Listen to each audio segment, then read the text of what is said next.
All right. All right. Reverend, hey, Sarah. Merry Christmas, love. Merry Christmas, Sal. Merry Christmas. Sweet Jesus. Baby, whatever got a hold on me earlier this week, still got a hold on me.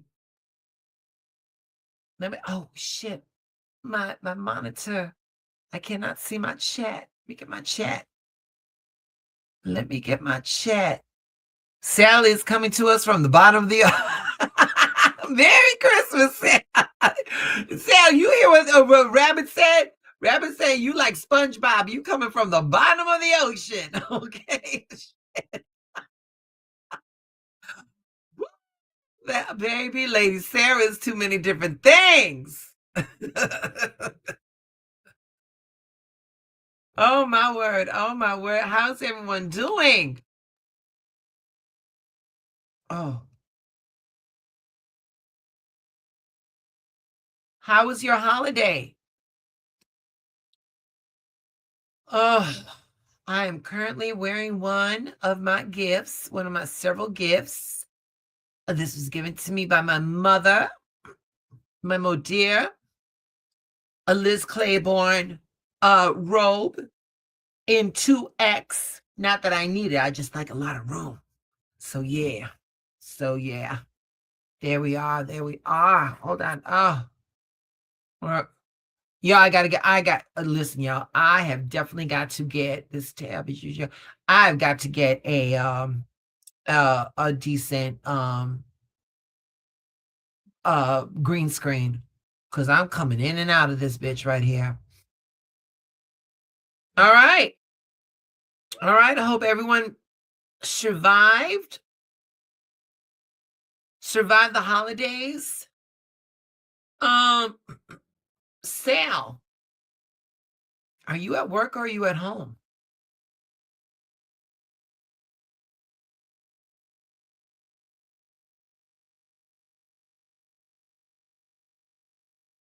Oh, I think we lost Sal. Hold on. Yeah, I'm so sorry. I'm so sorry. I'm trying to get this together. All right. All right. I think that's it. Okay, I think we got it. Whew. All right, good. Salad's coming from the bottom. The other ship is riding coming from the other end. Yeah, but wait a minute. Wait a minute. Sarah, let me tell you something. On the 22nd, I was at the theater. And I saw that new Avatar movie. Baby, 3.5 hours. Shit. Yes, and they had ocean shit going on there too, baby. Listen, I love the person I was with. He was amazing company. But baby, 3.5 I'm sorry. There ain't shit that James Cameron could say that needed 3.5 hours worth of time. That movie could have easily been 2.5 hours. He did not need that extra hour. And all those Avatar movies are the same. They are all this. First off, they are visually beautiful. They are visually stunning, but they are all the same thing.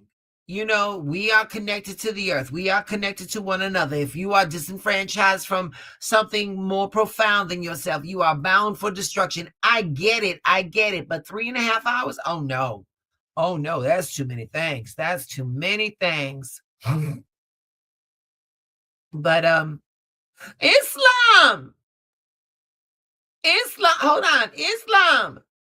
Greetings, my love. It's been forever since you've been with us. Greetings. We're not doing any readings right now, baby. We're not doing any readings, but we're gonna get to them. We're gonna get to them. I may do readings for New Year's Eve. I think we'll be doing readings for New Year's Eve. Y'all have just been going through a lot this holiday season, and if I cannot give you an accurate reading, I'd rather not do it at all. It's like singing. Like if you know your voice isn't really like if your if your voice is strained or something like that, you don't want to sing because you know you're not going to sound the best. That's how it is with the readings. That's how it is with the readings. But yeah, Islam, is very good to see you. It's very good to see you again. So anyway, so yeah, you guys, tonight is Christmas. For those that celebrate, it is Christmas. And I wanted to talk about the holiday. I wanted to talk about like how this holiday actually came to being. And that's not to take away from anyone, just to add some layers to it because I don't know if you all know this or not, but like Christmas did not begin in a church. Christmas began with like the land. Christmas began with seasons. Christmas was really about survival, you know. Oh, wait a minute. Hold on.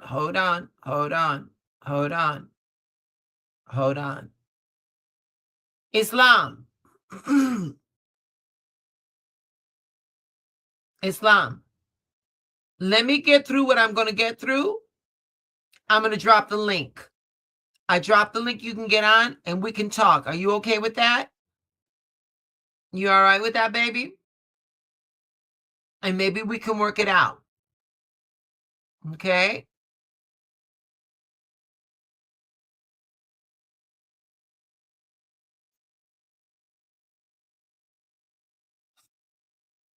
Okay. You hold on, Islam, and let me get through this and we're gonna talk it out. We're gonna talk it out, all right? All right, baby. All right. Let me get to my media assets. Here we go. So, like I was saying, there was a world before Christmas. And before Christianity reached Europe, people already marked December as sacred. Why? We just came through why. Because of the winter solstice. Let me get this. There we go. There we go. Yep. Because of the winter solstice. The longest night of the year. And after this night, the sun slowly returned. And for ancient people, this wasn't poetic. It was life or death. If the light didn't come back, crops wouldn't grow, animals wouldn't survive, people wouldn't survive. So the solstice was honored everywhere. So now moving into Northern Europe and Celtic, there was a belief system that they had in themselves. Yep. In Celtic lands, and in Northern Europe, spirituality was earth-based. The divine wasn't distant. The divine lived in everything. The divine lived in forest. It lived in rivers. It lived in the soil. It lived in the body. And these cultures were not patriarchal, not in the modern sense. They honored balance. They honored balance. They didn't honor dominance. We had this goddess right here, Danu. She was the mother goddess of Tathu Di Danan. I believe I'm saying that correctly. And she was associated with the rivers, the lands, for fertility, wisdom. The land itself was seen as feminine. And not to be outdone, we had Brigid. Yeah. The goddess of the hearth, of healing, of poetry, fertility. She was the guardian of fire and the home. She was later absorbed into Christianity as Saint Brigid. Yep. This is important because Christianity did not erase Bridget, they renamed her.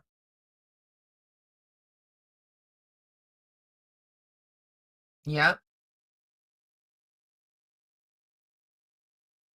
Yep. I got some of the smartest bodies on the planet. Yep.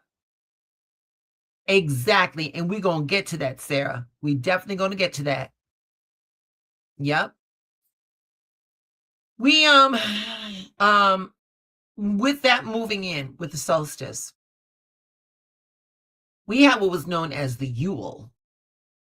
And um the Yule wasn't just a festival. It was a sacred period, and it lasted days, sometimes weeks, and it was around the solstice. The most prominent symbol of that was the Yule log. The Yule log was central. This log was chosen very carefully. It was often ash or oak, and it represented the old year dying. And it was burned to help the sun be reborn. So here's the Yule log right here. Yep. The fire symbolized protection. It symbolized purification. It symbolized renewal. The ashes were kept, and the ashes were spread on the field for fertility. And they were used to protect the homes, and they were also mixed into remedies. So this wasn't so much superstition as fire was more or less survival. To add to that, and again, these are what people, they used in these times. Evergreen, nature and evergreens. The evergreens, they were symbolized because they stayed alive all through the winter.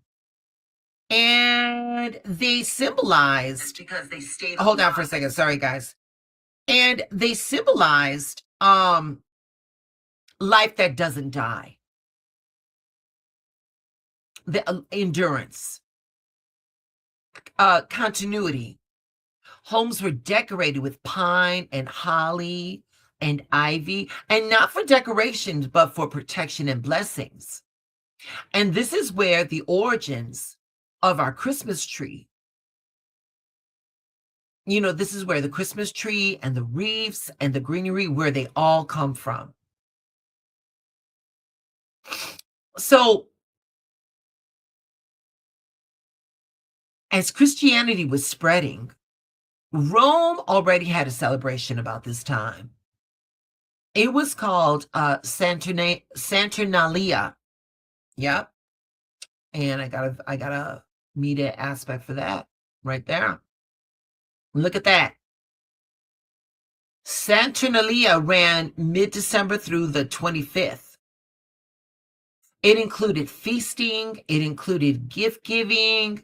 It included public celebrations, role reversals, like slaves became their masters and masters became their slaves. And the hierarchy during this time was suspended. This was, at the time, intentional chaos. It was a reminder that society could reset. People didn't work, schools were closed, and joy replaced order. Sound familiar, y'all? Yep. Yep. At this point, that's where, Sarah, this is your cue, baby. This is where we had a Christian strategic shift. Early Christians did not celebrate Jesus Christ. They didn't celebrate his birthday. There is no biblical date for it. But according to the Bible commentator Adam Clark, shepherds were tending their flocks in the fields around Bethlehem, something that would not have happened in deep winter, meaning that Jesus's birthday was likely occurred no later than October. But by the 4th century, Christianity was tied to the Roman Empire. So pagan traditions that were deeply rooted, people were not giving those up. So instead of eliminating them, the church reframed them. And December 25th already mattered. December 25th in the pagan tradition was the rebirth of the sun. And the rebirth of the sun became the birth of the sun. You see how they flex that? It was light returning, and that became divine salvation. That moment marks the birth of Christ consciousness, not as a person, but as the awareness that light lives inside humanity. Same movement, same moment, but different theology, a new theology. With that, there came a patriarchal shift. And this right here is where the belief systems, changed. Earlier traditions, they honored the goddess. Yeah. They respected cycles. They centered, around the land. And that time it allowed women spiritual authority. So Christian structure centralized power, and it removed the female divinity. It removed the divine feminine. They labeled earth-based practices as sinful and placed men as the sole intermediaries, the channels between humans and the divine, as if women couldn't do that. And this wasn't accidental. This was not accidental, because empires, they require a hierarchy. They require obedience. They require control. Nature-based systems don't offer that. But yet somehow the old tradition survived. People didn't stop celebrating the solstice. They couldn't. So traditions stayed. They were renamed, they were rebranded, they were reinterpreted. And that's why Christmas feels emotional. That's why Christmas feels communal. That's why Christmas feels instinctual, because it's older than a doctrine.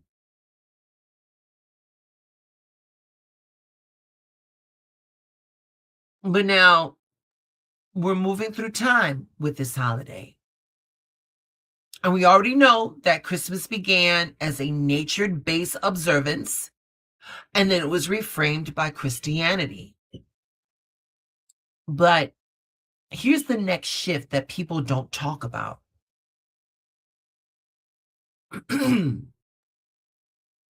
Christmas didn't become commercial overnight. It was slowly stripped of meaning, and it was repackaged. That happened right here with the industrial shift. Once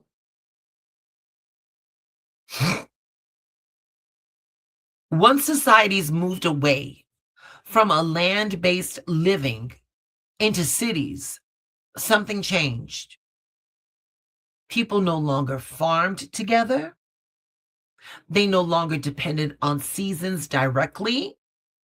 They gathered communally for survival. And then life became structured around work schedules, around wages, around productivity. And holidays stopped being sacred pauses. And then they became like scheduled breaks.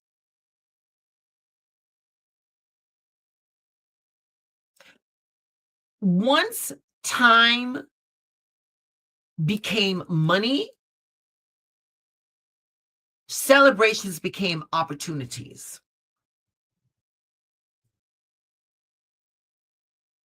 Up until the 1800s, Christmas wasn't gift heavy. Christmas wasn't child centered. Christmas wasn't romanticized. In fact, in parts of Europe and early America, Christmas was rowdy, sometimes violent. Sometimes in some places it was banned. Puritans literally outlawed Christmas in the 1600s because it was seen as pagan, it was seen as indulgent, it was seen as disorderly. So the holiday had to be rebranded. That came. The rebranding of Christmas came in the Victorian era. This part right here.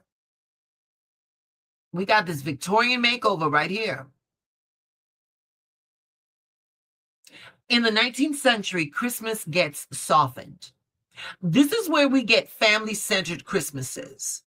This is where we get sentimental Christmases, child-focused Christmases.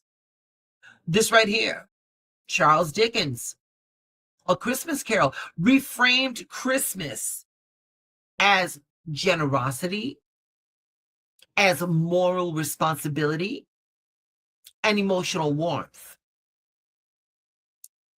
This version of Christmas was safer. It was more controlled. It was more marketable.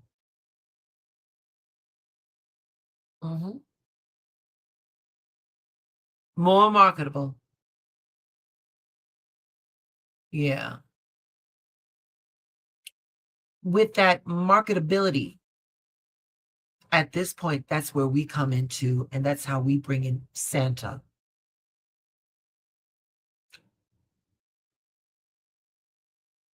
Santa didn't arrive fully formed. Santa was a blend. Yeah. Santa was a blend of St. Nicholas, a generous bishop who went throughout the land and gave away toys, fruits, things of that nature. Santa was also a blend of Norse imagery, of Odin. Yeah.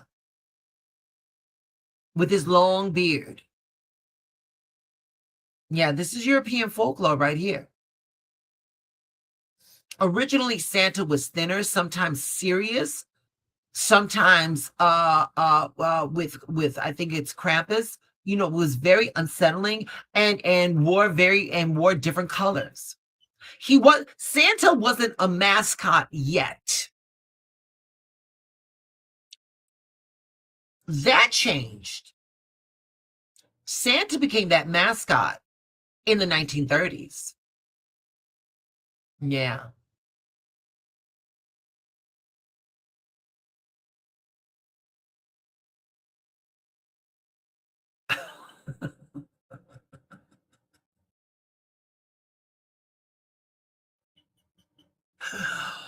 Woo, honey, I love having Sarah in my chat as backups. Yes, I do.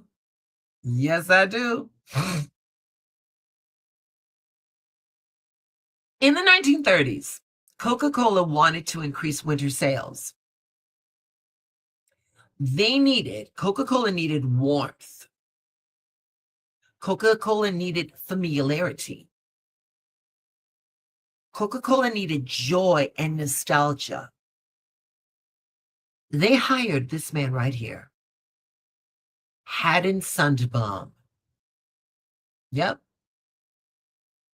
What he created was a jolly, friendly, grandfatherly Santa. Red suit, round face, warm smile. This right here. Yep. Santa was safe, approachable. He was human. And not only was he safe, approachable, and human, that image was repeated. It was printed and absorbed globally. And this is the Santa that we all know today. Not ancient, not biblical, but branded. Santa became a symbol.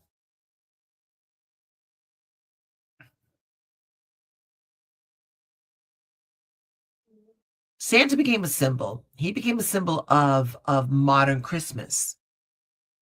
He rewards behavior. Santa encourages consumption. It was centered around children. Santa removed the spirituality from the season. Christmas shifted from we survived the winter together to we prove love through buying.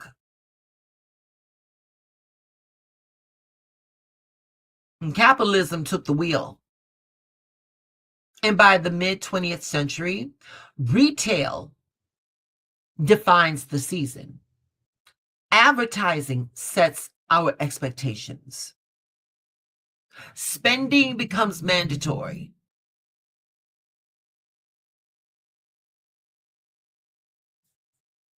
That sacred pause, that moment in time that was a sacred pause, now became financial stress. It became comparison, and it became obligation.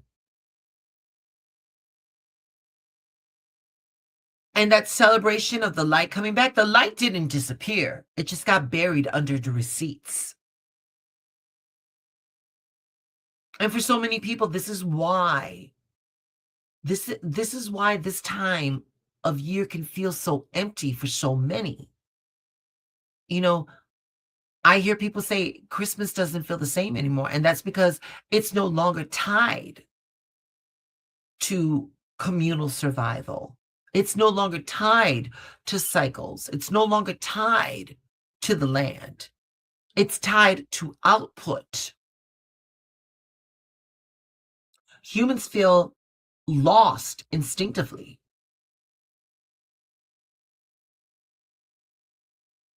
But darling, in 1966, there was a man right here, Dr. Maulana Karenga. In 1966, there was a stake to claim consciousness, to reclaim it. And with all the stories that came through Christmas, Kwanzaa came to be. Kwanzaa was designed during a time when Black communities were asking, how do we reconnect to meaning, to culture, and values without needing validation from systems that erased us?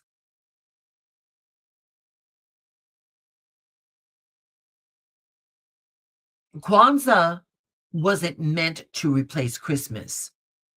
It was meant to recenter people.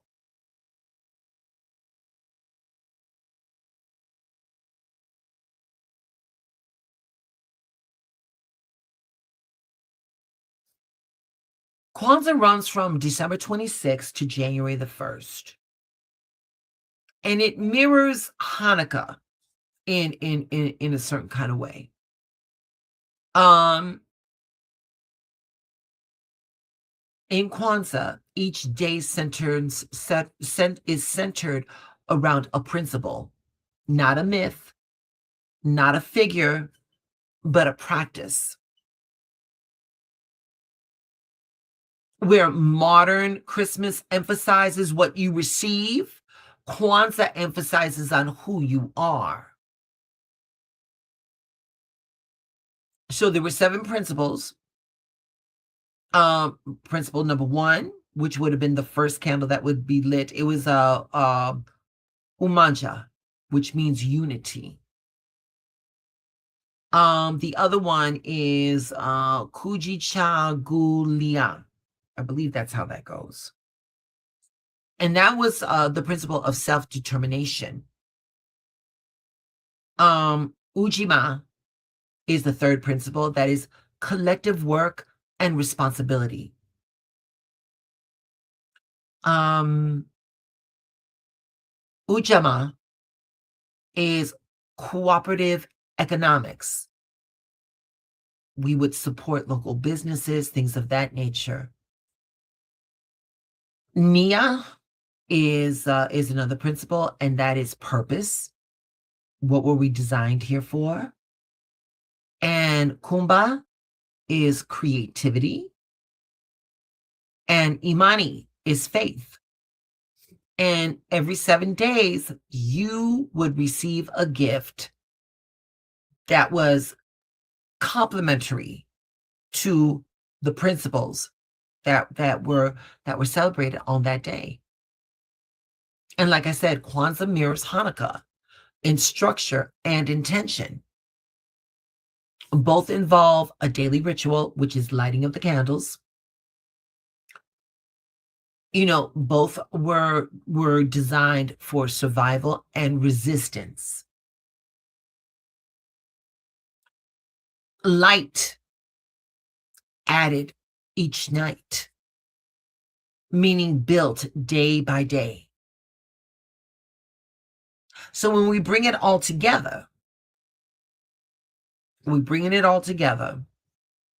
if Christmas began as humans honoring light in darkness, and Christ consciousness is about embodying that light through compassion and responsibility, then Kwanzaa isn't separate from that idea.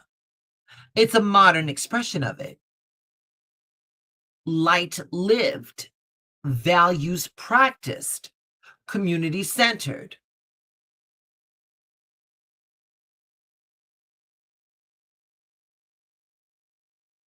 So maybe the question isn't which holiday is more spiritual.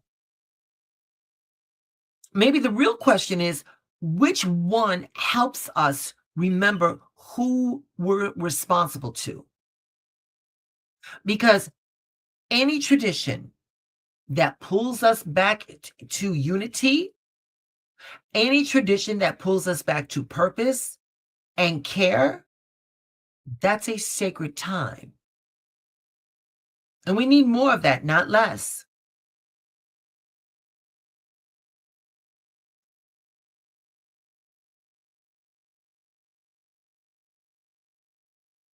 Shio, that's my TED Talk. That's my TED Talk. Hold on. Let me see what Sarah has to say.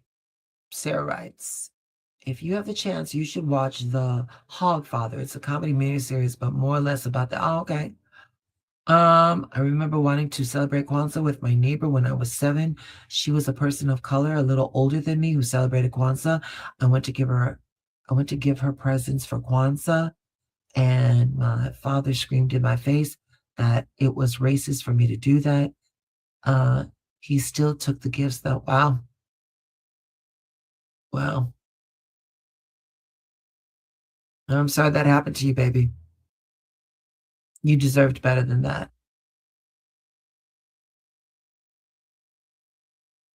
All right, y'all. That was my TED Talk. I'm dropping the link.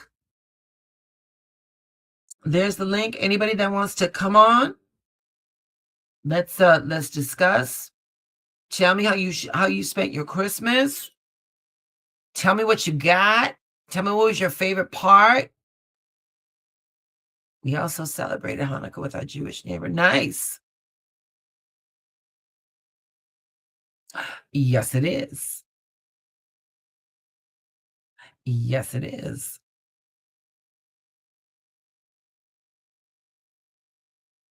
So, like I said, let me do that again. There's the link. Come on through. You want to discuss anything? If not, that was it. I just wanted to come on and hang out with you terabytes for a little bit.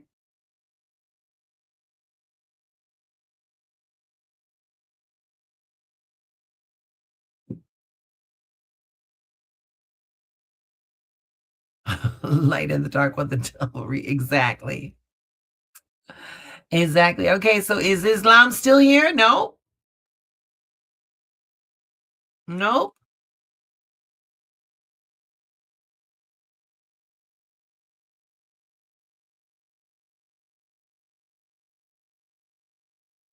All right, y'all. All right, y'all. I wasn't gonna hold you long. I wasn't gonna hold you long. Everybody, thank you all for joining me. Oh, wait. Wait. Hello. Do we do Merry Kwanzaa? Do we Christmas. do Christmas? Huh? What do we do? Do we do Kwanzaa or do we do Christmas? Kwanzaa. Very good. Happy Kwanzaa, baby. Happy Kwanzaa. What's going on, sir? I love the show. I really love the show because through as I'm getting older, I'm coming across a lot of people who do not celebrate Christmas and everything. And I'll just tell you this on a side note. I kind of go to Trader Joe's if you I just want to see if you can get where I'm coming from, Diva. Like I go to I go to Trader Joe's, right? And there is this cashier who I kind of am fangirling over or whatever. And he says to I'm me, shocked. Huh? I'm shocked. You're funny. And he says to me, I don't exchange gifts. So, it's I understand. I understand why a lot of people don't do it. I really do understand. But really good show. That's all I wanted to say. I like when I try to what do you call it? Type stuff, I can't. It's like it just disappears whenever I try to type and comment on the show. But yeah, thank you for going live to this Oh, honey, Christmas. I had to, baby. I had to. Darling, these holidays are hard, and like Yeah.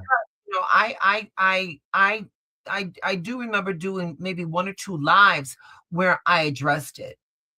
And Hmm. these holidays can add a lot of pressure. These holidays can Yeah. add a lot of pressure to people.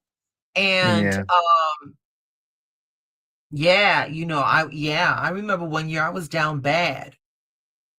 I was Yeah. down Yeah. bad and and I just knew that if I could help someone not feel that way, I was going to do that. Oh, yeah. And for me, coming on live tonight, because a lot of people they've got these expectations for the holidays and like the last I think the last recording I did before Christmas, I made a plea for people that if by chance, if you are on the higher rungs of the social ladder, send the elevator down.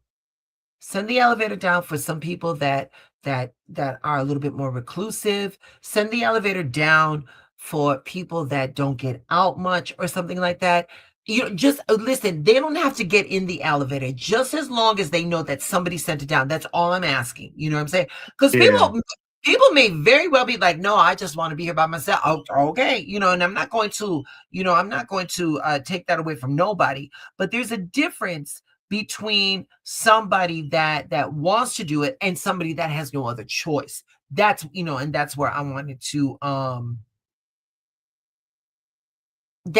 wanted to try to make the difference. And then ever since we had that virus, this online media seems to have taken the place of people interacting. So if this is Yeah. all I had to offer, this is what I got. This is what I Yeah. do. But the one thing I can definitely say as I'll go, I love how the internet can connect people from all over the world. It is so beautiful. And this is the one thing that I'm grateful for, especially in the pandemic and post-pandemic, is that, like within the past 5 years, I've made friends in Idaho and even in UK, really, it's just amazing. So it's nice. There was a silver lining behind the pandemic, and that's a whole different story. But Yeah. but yeah, thank you so much for going live on Oh, this my pleasure. Christmas. Thank you for All right, joining us as well, always, baby. Happy take Kwanzaa, care. Bye baby. bye. Bye Bye. bye, love. All right, you guys. Anybody else? Because if not, we out. So with that being said, Lady Sarah, the baddest moderator on the planet, on the internet. Thank you so much for joining us. Sal, thank you so much for joining us. Islam, I offered, baby. I dropped the link twice. Don't know where you at, baby. Maybe you'll catch me again. All right. So with all that being said, y'all, yeah, I think we should get back to it. As children, we had our fun, we had our toys, but I think as grown adults, I think we need to start flipping the definition of Christmas. And we really need to start looking out for one another. We are seeing a collapse of some of the social network that we thought was always going to be there for us. And I fully believe that we will get back to a system where it is more people-centered. But until that happens, we got to do that. We have got to be the safety net for one another. So to the best of your ability, you can buy somebody a meal, buy them a meal. You can help them in any other way, you help them in any other way. If all you can afford to do is just smile at somebody, that smile will shape that day. It will shape that day differently for whoever is on the other end of that smile. So that is that, my darlings. Please remember your assignment. Your assignment is your alignment. And when this world gets too hard, I want you to visualize the outcome that you want, and then tell the universe, show me how good it can be. All right. All right, y'all. Y'all have a very wonderful evening. I'll be back tomorrow. Merry Christmas. Happy Kwanzaa. Whatever it is that you do, babies, I hope it was a good one. Thank you all. Have a great evening. Bye, loves.